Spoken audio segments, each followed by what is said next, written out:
Ever since we planned this tour, the place I most wanted to get to and put my eyes on was Misgav Am. Misgav means fortress, and Am is of the nation or of the people.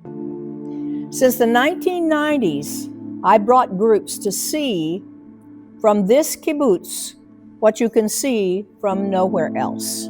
If you look at a map of Israel, it looks like there's a fingertip that goes up into Lebanon, and you could see from this place in southern Lebanon, which has now been taken over by Iran and the Hezbollah.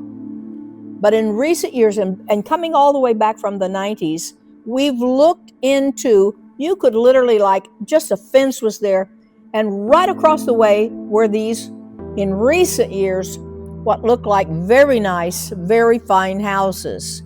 These houses were built with money from Iran for the Hezbollah.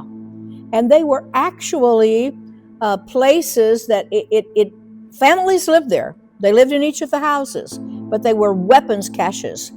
Down in the lower floor, even the basement, were missiles, high-powered missiles to fire over into Israel. Then there was the floor that the family lived on. And then there was another floor where there was no glass in the windows, and that was for launching missiles over into Israel. So we would stand here with our groups, we would look over, and it was so close, and they would say, this is Hezbollah, and it's not a matter of if, but when. This is going to have to come to a head with them, with all that weaponry right there on our borders. And so I'm sitting at home, and the recent war, and Israel's fighting Hezbollah, and they're cleaning out some of these weapon caches and places where the Hezbollah have.